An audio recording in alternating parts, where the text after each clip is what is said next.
Ele é apresentador do programa Futebol Esporte Show do SBT Sorocaba e comentarista da Rádio 105 FM de São Paulo. Formado em jornalismo pela Universidade Presbiteriana Mackenzie em 2006, é pós-graduado em comunicação na Faculdade Casper Libero em 2010. Ainda durante o curso de jornalismo, atuou na Rádio Difusora de Jundiaí e na TV Japi, também de Jundiaí. Posteriormente, foi repórter dos canais Fox Sport Shows e apresentador e diretor-geral do programa diário Futebol Esporte Show, veiculado no SBT para quase 100 cidades do interior e litoral de São Paulo. Sua carreira ainda inclui Folha de São Paulo Online, Jornal Lance, TV Band de Campinas e TV Gazeta de São Paulo. O projeto Memória do curso de jornalismo recebe o jornalista Marcel Capretes. Marcel, que honra! Obrigado, viu? Professor, eu que agradeço o convite. Eu fico até emocionado em estar aqui de novo no Mackenzie depois de tantos anos. 20 anos. 20 anos depois, voltar aqui, sentar com você, participar, ver os alunos, respirar o ar Mackenzie, que foram 4 anos sensacionais da minha vida. Então eu que agradeço o convite, todo o carinho com que você está me recebendo aqui. Eu que fico feliz com isso. Mas eu sempre começo com uma pergunta, mas eu vou mudar essa pergunta. Depois eu vou voltar a fazê-la, depois eu faço novamente. A pergunta que eu vou fazer é o seguinte: por que nós não temos laterais? Por que na Copa nós teremos laterais zagueiros, né? Mas assim, não é só no Brasil, né? Sim, mudou. O jogo mudou, né, professor? Então o jogo mudou muito e a gente é do tempo que tinha Cafu e Roberto Carlos, laterais ofensivos. E até tem um termo na Europa que eles usam no scouting, no mercado de atletas, que é o lateral brasileiro. Que não existe mais, que é aquele lateral que apoia, que vai pro ataque, que vira um ponta, que cruza bem na área. Hoje a gente vai jogar uma Copa do Mundo sem esse lateral. É uma coisa de escola? É uma coisa de escola, o jogo mudou. Hoje você tem os pontas tradicionais que fazem o trabalho que era dos laterais, né? Então o esquema 4-4-2, que foi muito tradicional aqui no Brasil, com dupla de ataque, não existe mais. É um centroavante e 2 pontas. Então o jogo mudou. O camisa 10, cadê o camisa 10, professor? Não tem mais. Não tem o camisa 10. E faz parte, o jogo ele é vivo, ele vai sempre se reinventando. Feito esse esclarecimento inicial, vamos para a pergunta inicial. Por que o jornalismo e por que o Mackenzie? Bom, eu sempre tive muito claro que eu seria jornalista esportivo.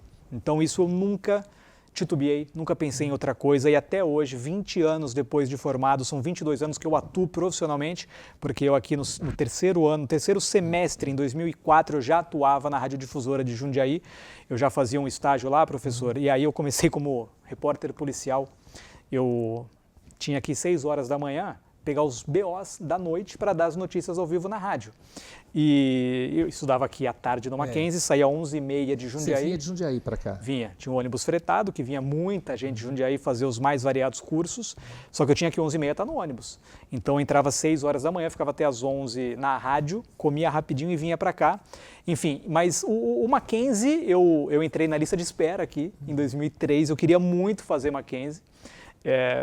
Não sei por qual motivo. Mesmo porque era um curso novo, mesmo assim. Sim, não te incomodou? Nem um pouco, porque a faculdade Mackenzie sempre teve um nome muito respeitado no mercado. Então, quando eu prestei o vestibular, eu queria muito entrar aqui. Consegui entrar na 4ª lista, já tinham começado as aulas quando eu passei. Tinha até feito matrícula em uma outra faculdade, desisti para vir aqui para o Mackenzie. Mas é a minha vocação. O jornalismo esportivo é a minha grande paixão. Assim como você, muitos mais homens, né? Mas eu acho que depois o mercado mudou e a gente vai falar sobre isso também. Muitas mulheres foram para o jornalismo esportivo, mas assim como você, devia ter na sua turma muitos outros garotos que queriam fazer jornalismo esportivo. Apesar de entrar já com esse objetivo de fazer jornalismo esportivo, o que você tem na faculdade que você acha que ajudou na sua carreira profissional como jornalista, tanto na parte teórica como na parte prática? Muito, muito. Eu falo que hoje eu levo muito do Mackenzie, 20 anos depois de eu ter saído daqui. Eu levo muito as aulas de rádio. Para mim foram um divisor de águas. Eu sempre ouvi rádio, né? Meu pai sempre ouvia jogo no rádio. Era uma coisa muito presente na minha casa. Mas ter o tato do rádio, saber como o rádio funcionava, foi aqui no Mackenzie, foi nesse terceiro semestre, meu segundo ano, com o professor Alberto Chamas, que as aulas de rádio me mexeram demais assim comigo, mexeram demais comigo as aulas de rádio, e aí eu entrei em 2004 já na Rádio Difusora de Jundiaí, muito por conta das aulas. Então, para mim o divisor de águas ali, inicial, foi o rádio. Num período que o diploma era obrigatório, depois o diploma deixa de ser obrigatório, Você acredita que a formação universitária ainda é importante, seja para um jornalista ou seja para um comunicador? Sem dúvida, professor. Eu nunca vou ser a favor de você não ter o diploma, jamais, jamais, porque me ajudou demais a ter uma coerência, uma bagagem. Tinha aula de ética, tinha aula de jornalismo político, econômico, tivemos aula de cinema no primeiro ano, de filosofia. Tudo isso eu carrego comigo. A minha prática profissional ela é baseada nos meus estudos prévios. E eu tenho tanto amor pelo estudo que depois que eu saí daqui, 6 meses depois, eu já emendei uma pós-graduação e fiquei mais 3 anos estudando comunicação jornalística para me aprofundar. Depois disso, eu fui buscar outras coisas mais práticas. Então, eu fiz trabalho específico com fono, né, só para mim. Eu peguei a fono da Globo, Leni Quirilos, e pagava sessões individuais com ela. Eu sempre recomendo Voz e Corpo na TV, o livro dela que é maravilhoso. Maravilhoso, maravilhoso. Eu pagava ali, eu saí de Jundiaí para ter as sessões com ela de 1 hora e me ajudou muito. Eu fiz o curso do Pedro Barreto de Comunicação e Interpretação para Rádio e TV, eu fui estudar PNL, eu fiz 12 cursos na Universidade do Futebol para me especializar em futebol. Enfim, então o estudo, ele é prática inegociável, na minha opinião, para qualquer profissional. Então, quem quer ser jornalista tem que fazer faculdade de comunicação. Mas mudou muito o mercado, né? A gente pode dizer que na tua época, claro, você tinha internet, mas assim, rede social acho que era... Não, nem tinha. Acho que nem tinha, né, quando Não. você entrou na faculdade. Qual o papel que a rede social representa na sua área hoje? Representa muito, mas os princípios jornalísticos, eles não mudam, professor. Mudou a plataforma, mudou a linguagem, mas o que está por trás não. A apuração, a linha editorial que você tem que ter. O jornalismo ele nunca vai sair de moda, nunca vai sair. Ah, mas hoje os influenciadores, mas hoje os cortes. Não importa, o jornalismo bem feito sempre vai ter espaço. Então, por exemplo, quando eu entrei no Mackenzie em 2003, eu queria, olha só, trabalhar no jornalismo impresso. Eu vinha de Jundiaí para São Paulo, eu passava na frente do prédio do Estadão e do Jornal da Tarde. Ali, né? Era o meu sonho trabalhar lá. Eu lia a Folha de São Paulo de cabo a rabo inteira, meu pai assinava. Eu lia inteira a Folha de São Paulo. Eu queria trabalhar no Lance, acabei trabalhando depois. Trabalhei na Folha de São Paulo online, né, que daí já era o site no PAN de 2007. Veja só, 1 ano depois de eu sair daqui, eu trabalhei na Folha de São Paulo online. O meu filho, de 8 anos, não sabe nem abrir um jornal, professor. Então veja como mudou, né? Filho de 8, um menino de 20 não sabe. Não sabe. Então o Lance não é mais impresso, é só digital. Eu sinto muito isso, porque eu trabalhei em jornal 4 anos em Jundiaí, no Jornal da Cidade. Eu ficava até de madrugada, professor, porque eu tinha um amor em ver a página diagramada. Montada. Eu queria ver ali, e eu tive aula aqui no Mackenzie de diagramação. Mas sabe que eu acho que isso até hoje, onde eu estava montando uma página com os alunos de política, de uma revista que a gente faz, mas até hoje a gente ainda tem, quando eles aprendem também eles têm o prazer, né, de montar o material ali. Sim. Ver o produto sendo feito, né? Eu era apaixonado pelo cheiro do jornal, recém-saído da gráfica, professor. O impresso sempre foi uma coisa muito presente. Eu amo escrever até hoje, tenho as minhas colunas esportivas, eu leio muito, né? Na nossa casa não cabe livro, mas de tanto livro que tem. Então a leitura e a escrita para mim são também coisas inegociáveis. Ô Marcel, você sempre foi um apaixonado pelo rádio, já falou, eu também sou um apaixonado pelo rádio. Qual o papel, e você já deve ter ouvido isso há muito tempo, teu pai também ouviu, seu avô também ouviu, que o rádio ia acabar, né?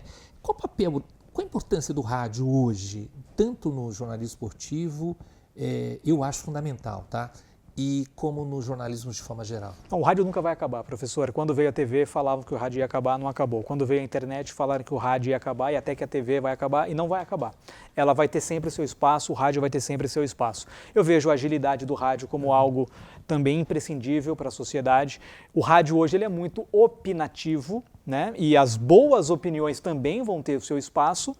E assim, a emoção de um jogo no rádio, que é o meu produto, ela é inestimável. Professor, quantos e quantos relatos eu recebo na Rádio 105 FM de pessoas que assistem na TV, tiram o volume e ouvem no rádio? Nossa, eu fiz isso lá em 1900 e bolinha. Eu fazia quando eu era criança. Eu assistia a TV e ouvia o rádio. Em cima disso, Marcel, sem querer te cortar, mas já te cortando, o rádio ainda é o amigo dos solitários, assim? Ele tem essa função? Tem, seja o rádio musical, seja o rádio mais falado, mais noticioso. O rádio é companheiro, o rádio ele é sempre individual. Eu estou sempre falando para uma única pessoa e através de uma comunicação individual eu atinjo uma massa, né? Eu falo para você, ou nós estamos conversando, nunca é uma galera, nunca são vocês, não. Então, esse caráter individual do rádio, ele é eterno, professor. Ele é o amigo, ele é o companheiro. A gente tem muita mensagem de porteiros, de vigilantes, de motoristas de aplicativo, que tem o rádio como grande companheiro. Você falou, numa dessas respostas, do influenciador. É benéfico? Como é que é? Como é que você vê essa figura hoje, que é uma mídia, né? É uma mídia, tem o seu espaço, mas é sempre bom separar a figura do jornalista e do influenciador, né? A gente tem no jornalismo esportivo uma diferença muito clara, porque hoje a gente tem muito veículo segmentado. Então é o corintiano que fala para corintiano, é o influenciador ali que de repente sofre com uma derrota. Vai ter o seu espaço, mas, por exemplo, eu sou jornalista. Para mim, professor, de verdade, não muda nada quem ganha ou quem perde. Absolutamente nada. É o meu trabalho. Eu vou estar no dia seguinte, no mesmo horário, desempenhando a mesma função, independentemente de quem ganhou ou quem perdeu. Então, tem colegas que torcem, que assumem o time, mas eu falo isso com uma sinceridade muito grande. Para mim, pouco importa, pouco muda o resultado do jogo, se o Corinthians ganhou ou perdeu, se o Palmeiras ganhou ou perdeu. Eu tento ser imparcial e para mim isso é benéfico para o meu trabalho. Eu não coloco a paixão totalmente à parte do que eu estou fazendo. Para mim é a minha profissão, é o meu ganha-pão. Eu sou pai de família, eu tenho contas para pagar, eu não posso colocar a paixão ali para de repente sofrer com um resultado negativo, professor. Então o influenciador já não. Então trazendo para a sua pergunta, ele já é um cara que vai sofrer com a derrota, vai ter uma identificação com quem está ouvindo. Mas, por exemplo, se eu sou influenciador do Flamengo, como que eu fico com o vascaíno? Se eu sou do Corinthians, como que eu fico com o palmeirense? Eu acho que mistura um pouco as coisas e, para mim, não faz muito sentido. Eu não imagino a minha atuação dentro desse cenário. Você falou em contas para pagar, né? Todos nós temos. E a gente estava conversando anteriormente, tem muitos colegas, que eu considero, hoje são colegas, né? Foram meus alunos, que estão no rádio. Muita gente boa e no rádio esportivo também. Eu converso aqui fiz mais de 150 entrevistas já com ex-alunos e assim, a grande maioria em comunicação, mas não especificamente numa redação, por exemplo. E eu sei que também você diversifica a sua carreira há muito tempo. Me fala um pouquinho desse processo. O rádio te ajudou a fazer isso? Como é que funciona as suas palestras? Me ajudou muito. O rádio foi minha grande escola. Eu estou há 22 anos ininterruptos no rádio. Desde o dia 20 de abril de 2004, que foi meu primeiro emprego na Radiodifusora de Jundiaí, naquela parte policial que eu falei no começo da entrevista, até hoje eu nunca fiquei um dia fora de ter um emprego em uma rádio. São 19 anos 105 FM, então 90% do tempo é na 105 FM. Agora, eu tenho uma atuação na TV também, então na sua abertura você falou que eu fazia um programa na TV Japi, eu estava no 3º ano, 2005 aqui, que eu fui convidado, porque eu dei muita sorte, professor. Eu sou de Jundiaí e em 2005 foi o ano que o Paulista ganhou a Copa do Brasil. Ah, é verdade, ganhou do Flamengo. Do Fluminense na final, em São Januário. André ganhou do Flamengo. Exato, um ano antes. E um ano antes, 2004, o Paulista foi vice-campeão estadual. Foi aquela final caipira, Paulista São Caetano, Muricy Ramalho, era até São Caetano, Zete era do Paulista. Isso é sorte, em 2006 o Paulista joga uma Libertadores da América. Então veja que a cidade estava propícia a ter informações locais. Hoje o Paulista joga a 3ª divisão, chegou a jogar a 5ª divisão estadual, nenhuma divisão nacional. O jornalista que está começando hoje nesse cenário tem muito mais dificuldade do que eu tinha em 2005. Então eu, entre aspas, ganho um programa, eu sou convidado a fazer um programa ao vivo de 1h30, toda segunda-feira à noite, uma mesa redonda que só falava do Paulista. E com muito conteúdo, tinha muito conteúdo. Muito conteúdo, porque eu jogava uma Série B de Brasileiro com calendário anual, jogava uma Série A1 de Paulista, ganhou a Copa do Brasil só ganhando de time da Série A nessa Copa do Brasil. Eu acompanhei todos os jogos dessa campanha, todos os jogos. Jogou uma Libertadores contra o River Plate. Então veja que o meu produto era muito bom. Isso me ajudou, eu tive sorte, porque mérito zero, zero. Do que se eu começasse hoje e tivesse um time na 5ª divisão de São Paulo. Qual que é o interesse? Então eu comecei a fazer televisão dessa forma, o Futebol Esporte Show começou assim. Depois eu fui convidado para ir para a afiliada do SBT, para fazer um programa ao vivo, não era ao vivo, era gravado no mesmo dia que ia para o ar, né? Na hora do almoço, e aí muito influenciado pelo Globo Esporte do Thiago Leifert, com uma linguagem diferente. Eu tinha mais 24 solta, anos, né? Eu era mais jovem, fazia sentido ali né, ter esse programa no SBT em 2009. Aí, em 2012, uma outra afiliada do SBT, a VTV, me convida para levar o Futebol Esporte Show para lá. Então, eu fiquei até 2019 com um programa diário em TV aberta para mais de 100 cidades do interior e do litoral de São Paulo. Então me deu também muita cancha, porque ali, professor, eu não era só o apresentador do programa, eu era o diretor-geral do programa. Então eu tinha que cuidar dos câmeras, dos editores, dos produtores. Além de ser o apresentador, a cara do programa, eu fazia também toda a produção do programa. E isso me deu muita bagagem, assim, eu não sabia fazer isso. Bati muito a cara, quebrei muito a cara, bati a cabeça, mas consegui me desenvolver como profissional mais completo.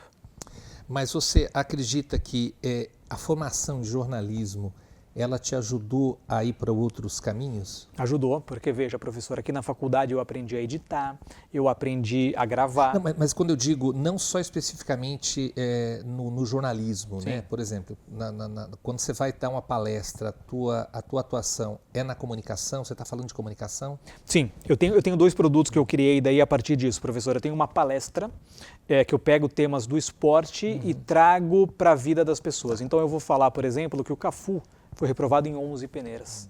Então veja, o Cafu tomou 11 nãos, mas ele continuou perseverando, porque ele tinha uma ideia muito clara de futuro, ele sempre foi flexível para entender que aquele não era definitivo. Então eu trago o exemplo do Cafu, eu trago o exemplo, por exemplo, também do Felipão, que perdeu em 2014 7-1, mas ganhou em 2002. O que isso ensina pra gente, né? Enfim, então eu trago exemplos do esporte. Sempre levando o esporte. Sempre levando o esporte. Trago o Ronaldo, da força que ele teve de 2000 a 2002, né? E a partir da palestra eu criei um curso de comunicação, imagem e oratória, que aí é para jornalista, mas também para não jornalistas. Por quê, professor? Nesse desenvolvimento meu de carreira, eu tive que aprender muitas ferramentas aí aberto para qualquer profissional. Qualquer profissional.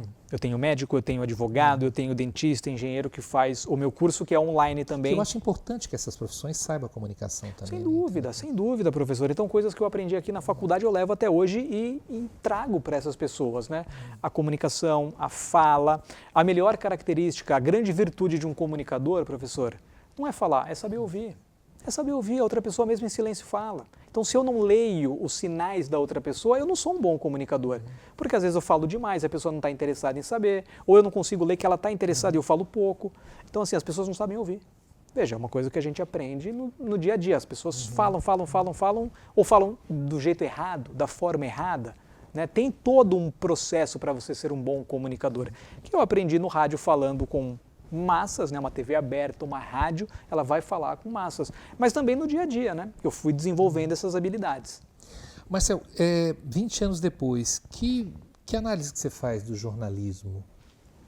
Mudou totalmente, professor. Se eu pegar quando eu comecei na Rádio Difusora de Jundiaí em 2004, ainda aqui no 2º ano da faculdade, para hoje, 2026, eu acho que a pandemia foi um grande estalo, todo mundo ali se tornou comunicador, né? E o bom da internet é que ela dá voz para todo mundo, o mal da internet é que ela também dá voz para todo mundo. Mas eu vejo que, por exemplo, hoje as pessoas querem algo tudo muito rápido, né?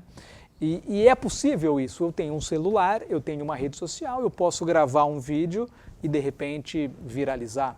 Na minha época era impossível viralizar. Qual era o caminho? Era procurar uma rádio. Essa palavra nem existia, né? Nem existia, viralizar. O que era isso, né? Então o meu sonho era trabalhar no Estadão. Meu sonho era trabalhar na Folha de São Paulo. Né? Eu queria fazer uma carreira no jornalismo esportivo. Eu não tinha a internet nesse início de curso, 2003, para me auxiliar. Tinha alguns portais, mas não tinha banda larga, as pessoas não acessavam, não tinha internet no celular, era só no computador. Eu tinha que ir para um computador. Então eu ainda esperava o lance sair no dia seguinte para ler, para ver as notícias. Hoje, não, hoje é em tempo real. Muda tudo. Como que eu vou escrever uma notícia para sair 7 da manhã e o cara que vai ler o jornal meio-dia já mudou tudo? Então eu vejo que isso mudou. A internet trouxe o quê? Esse imediatismo, essa coisa do agora, do aqui, né? Que na minha época não tinha isso, professor. Para entrar ao vivo numa TV era dificílimo.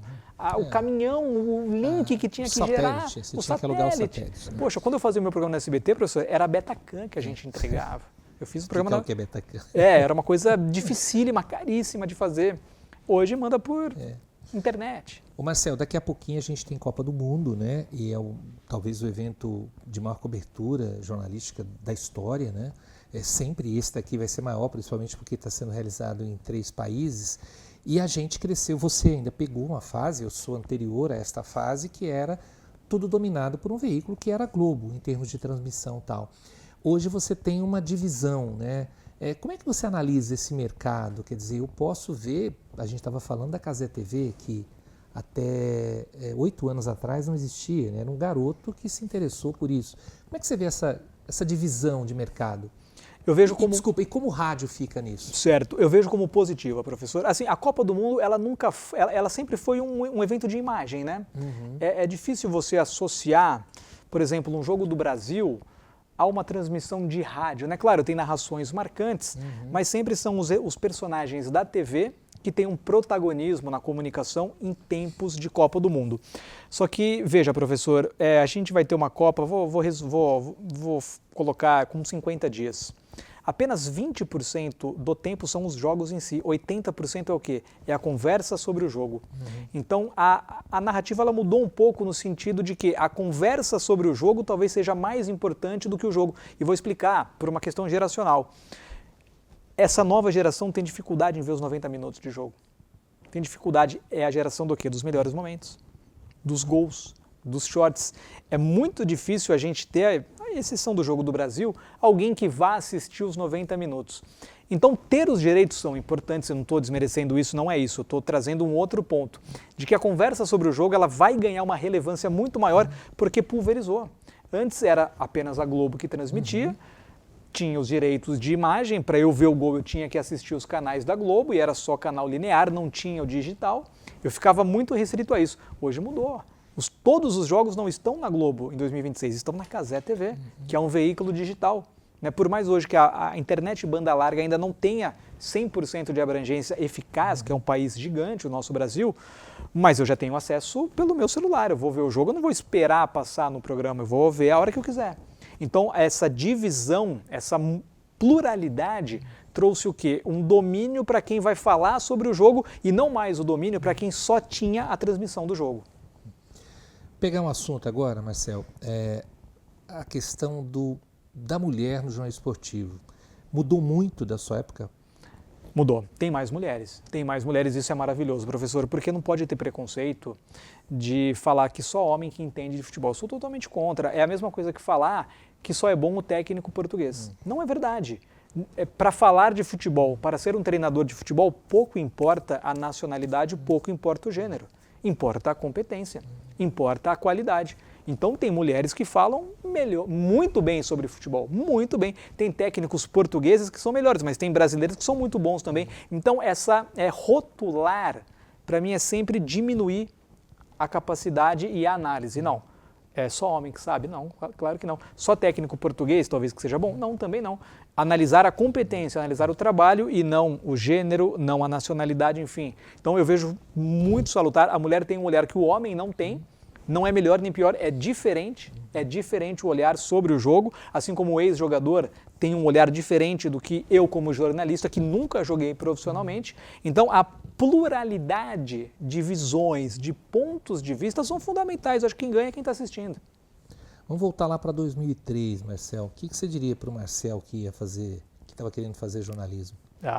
Continue, faça, aproveite cada momento, saboreie cada conquista. Quando eu estava lá atrás, né, professor, cada conquista, assim, não que hoje eu também não celebre, mas eu celebrava mais, porque cada conquista era tão difícil e veja, né, eu lembro que quando eu consegui emplacar uma matéria na Band Campinas, eu ainda estava aqui no Mackenzie, né, poxa, aquilo lá para mim era uma glória, professor, porque eu estava aqui no Mackenzie, no 3º ano, ainda um estudante, consegui emplacar num canal aberto uma reportagem, uma passagem com o microfone e a canopla. Nem sei se talvez os estudantes hoje queiram emplacar uma matéria numa afiliada de uma emissora aberta. Não sei se a Band, a Record, o SBT, a Globo tenham o mesmo peso que tinham para mim na época, né?